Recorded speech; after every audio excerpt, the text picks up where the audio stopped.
In the summer of 1971, a 24-year-old woman named Rita Curran left her parents' house to rent an apartment with 2 roommates in Burlington, Vermont. Unfamiliar with her housemates, Rita's new residence was situated on one of the quietest streets in the city. During that summer, she worked as a maid at a local motel, while also taking graduate courses at the University of Vermont. On the night of July 19th, Rita attended a practice with her barbershop quartet, returning home shortly after 10 p.m. One roommate was present then, but left around 11:20 to dine at a nearby restaurant, where she met the other roommate and a male friend. The trio arrived back at the apartment about 12:30, sharing conversation in the living room for an hour. Afterward, one of the roommates went into her shared bedroom and discovered Rita's lifeless body on the floor. The police were summoned immediately. Rita had been raped, beaten, and strangled to death. The 3 roommates had shared a single key, and when the roommate left for the restaurant, she had unlocked the front door behind her. Burlington was regarded as a safe city, and it was common for residents to leave their doors unlocked, especially on Rita Street, which was considered among the safest in town. Authorities concluded that the killer likely entered through the unlocked front door, as nothing inside the apartment had been disturbed or stolen. This brutal murder devastated the community. It appeared to shatter the city's sense of security, causing widespread paranoia. In the days following, the police established a blockade in the neighborhood, yet no arrests were made for many years. As time passed, the case went cold, with little progress. Decades later, in 2014, investigators revisited the evidence. New DNA testing was conducted on items including a cigarette butt found next to Rita's body, resulting in a male DNA profile. Police collected DNA from 13 primary suspects, all of which proved a mismatch. The DNA was entered into national databases, but no matches surfaced, leading to the case being shelved once more. In 2019, after nearly 48 years, authorities reopened the investigation. A team of detectives was dedicated to solving the case, but progress remained slow, and the case persisted as cold for several more years. Then, in August of 2022, investigators tested clothing Rita had worn that night, along with the cigarette's DNA profile, sending it to Parabon Nanolabs for genetic genealogy analysis. This innovative approach traced the DNA to a man named William Derose. His DNA matched that found on Rita's clothing and the cigarette. William and his wife Michelle, who lived in the apartment directly above Rita's at the time of the murder, had been married for about 2 weeks when the crime took place. Police interviewed the couple. They denied seeing or hearing anything that night. Michelle was questioned repeatedly afterwards, but the case still pivots on the scientific evidence tying William Derose to the crime. In 2023, investigators uncovered that Michelle, who claimed to have been at home all night with William, had been living in Eugene, Oregon, under a different surname shortly after the murder. Meanwhile, William had moved to Thailand, embraced Buddhism as a monk, and soon divorced Michelle. During a confrontation with cold case detectives, Michelle revealed that on the night of the crime, she and William argued. Afterward, he left the apartment to cool off. When police interviewed them initially, William had instructed her to deny he had ever exited the residence if questioned again. Authorities did not believe Michelle knew that William was the true perpetrator, as he carried a criminal record, and she seemed to shield him from wrongful suspicion.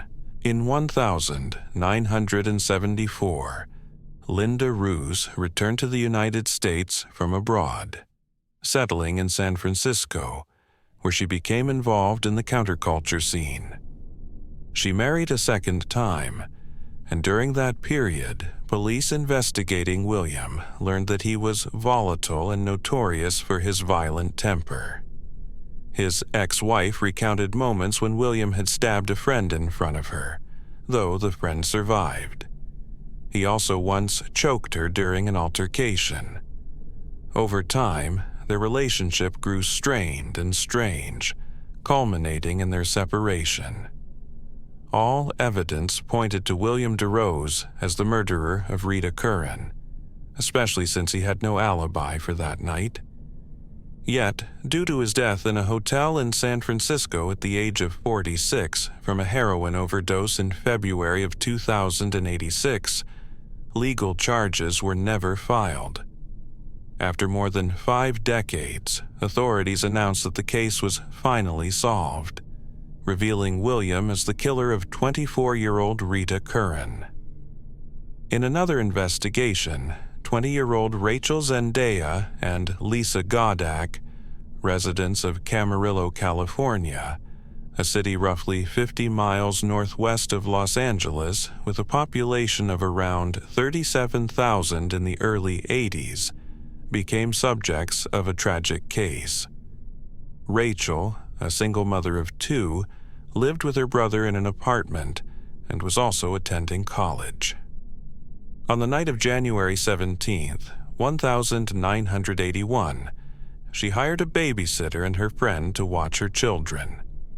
That evening, Rachel left home, met friends, and went out to a nightclub in Oxnard, nearby to Camarillo. She returned around 3:15 in the morning, picked up the babysitter and her friend, and drove them home. Shortly afterward, Rachel parked her car outside her apartment, intending to go inside, but she never made it indoors.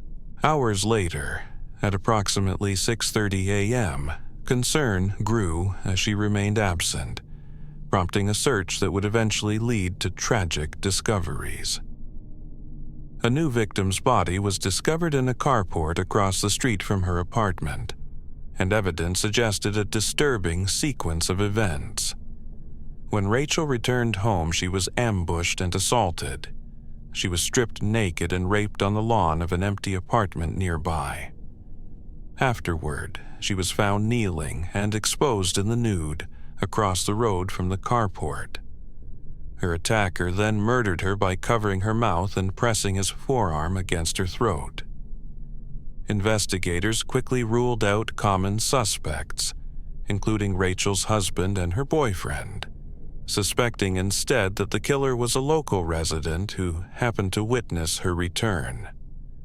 A witness described a man around 5 feet 8 inches tall, with dark hair, estimated to be in his 40s. Despite these leads, the case eventually went cold. Over time, forensic DNA was entered into law enforcement databases. In 2004, authorities identified a match. However, rather than linking the DNA to a suspect, it connected to another unresolved case from Oxnard. This case, dating back to the year 1981, involved the murder of 21-year-old Lisa Gondak. She was visiting California from Connecticut, decided to stay longer, and rented an apartment in Oxnard. Lisa was employed at a clothing store near a local mall. On the night of December 11th, 1981, she went to 2 nightclubs, then drove her friends home, returning to her apartment around 1:30 in the morning. Around 3 a.m., the fire department responded to a call about her burning apartment. They extinguished the flames, which had been set deliberately in the bathtub, and found Lisa's body inside. She had been raped and strangled manually. Despite neighbors hearing her screams that night, none called police, fearing involvement. The perpetrator then set fire to her apartment, likely aiming to destroy evidence, unaware that his DNA had been left behind on the scene. By 2004, law enforcement realized both cases shared striking similarities. Both victims were white women in their early 20s with brown hair. Investigators recognized they were dealing with the same unidentified killer, yet the precise identity remained elusive. In January and December of 1981, two individuals lost their lives in separate yet eerily similar attacks. Both were assaulted in the early morning hours shortly after returning home from an outing with friends. Interestingly, they had both been at the same nightclub in Oxnard the night of the crimes. Nearly 2 decades later, advances in genetic genealogy revealed a startling connection, leading investigators to a suspect named Tony Garcia, who resided in Oxnard. Little personal information about Garcia was disclosed. It is known only that he grew up in New Mexico and moved to the Oxnard area in 1974 while serving in the Navy. Discharged in 1980, he chose to remain there, working as a karate instructor and carpenter. Authorities have not publicly confirmed whether he had a criminal record. On the 9th of February in 2023, 42 years after the murders, Tony Garcia was arrested, with law enforcement stating he had been living under the radar for all those decades. Currently, he remains in county jail awaiting trial, embodying the principle that one is presumed innocent until proven guilty in a court of law. Turning to a different case, in 1970, a 16-year-old girl named Pamela Conyers was shot and strangled. Pamela, born in Hattiesburg, Mississippi, had moved to Baltimore with her family in the early 60s. Her father worked for Westinghouse, and Pamela was known as a responsible young woman who played the flute in her school band and was well liked by neighbors and teachers alike. She was expected to attend a school dance the following evening and had plans to buy shoe dye at Herondale Mall. On October 16th in 1970, Pamela attended a pep rally at her school with hopes of dressing for the dance. Afterward, she planned to visit the mall for shoe dye but never returned home. Her parents reported her missing after she failed to arrive at the mall. Police found her car parked in the mall lot, with her shoe dye inside but no sign of Pamela. The store employees recalled seeing her enter the mall earlier that evening. A few days later, her car was recovered on a dirt road 4 miles from the mall. It was unlocked, and the keys were missing. Despite a search of the surrounding area, authorities found nothing of immediate interest until the next morning, when Pamela's lifeless body was discovered nearby. The medical examiner confirmed she had been sexually assaulted and strangled. Many believed her murder might be linked to 3 other killings in the same region around the same time. One of these was the case of Sister Cesnik, a young woman who went missing on November 8, 1969. Kathy, a Catholic nun teaching at Archbishop Hill High School, had gone to Edmondson Village Shopping Center in Baltimore to buy a gift for her sister. That evening, her car was found illegally parked across from her apartment complex. She had apparently made it to the mall, as a box of buns from a bakery was found in her car. Yet she disappeared that night. On the day she disappeared, the front seat of her car showed no signs of what had happened to her, and authorities suspected she had been kidnapped. However, details remained elusive. 4 days later, on November 11, 1969, 20-year-old Joyce Malecki went shopping at the same mall where Pamela had last been seen. Joyce also vanished shortly after. Her body was discovered less than 10 miles from the mall, partially submerged in a river. She was fully dressed, wrists bound behind her back, and had been stabbed in the neck. Yet, the cause of death was likely either strangulation or drowning, not the stab wound. Additionally, there were about 15 superficial cuts on her face and neck, suggesting a violent struggle. About 2 months later, on January 3, 1970, police found the decomposed body of Sister Cesnik. She had been killed by a blunt blow to the head, possibly with a ball-peen hammer or tire iron, indicating a brutal attack. Meanwhile, a 16-year-old girl named Grace Montanay, often called Gay, who was a local cheerleader living in Reisterstown, Maryland, roughly 25 miles from downtown Baltimore, became another victim. Around a year after Pamela's disappearance, Gay was dropped off at school by her mother, who told her she was headed to a rehearsal for a beauty pageant, expecting to pick her up later. Gay never returned home. When her father went to the school to search for her, she was nowhere to be found. Witnesses reported that after her mother left, Gay entered a dark blue or green car, which then drove away. Police also learned that a man had approached Gay at a mall across from her school, offering her a modeling job. 2 other students recalled similar encounters with a man in a dark green late-model Mustang, but he was never identified. 2 days after Gay disappeared, her body was found in a graveyard behind a Catholic church. She had been burned on her back and shoulders and had been beaten to death, though there was no indication of sexual assault. Many investigators drew connections among the 4 murders, as all victims were white women between the ages of 16 and 26, murdered between 1969 and September of 1971.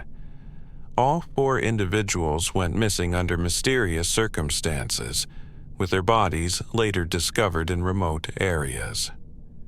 2 of these victims had been strangled, while the other 2 had been beaten to death.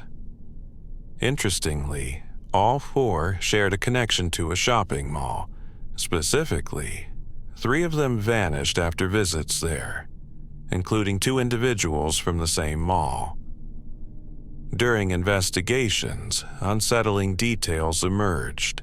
Several unidentified men had approached one of the victims at the mall. A common factor across these cases was the absence of arrests, and for many years, the investigations went cold. However, in 1994, a surprising development took shape. 2 former students of Keogh High School and a Sister Cesnik accused a Catholic priest and the school's chaplain, Joseph Maskell, of sexual abuse. Several other women also came forward, sharing stories of being molested.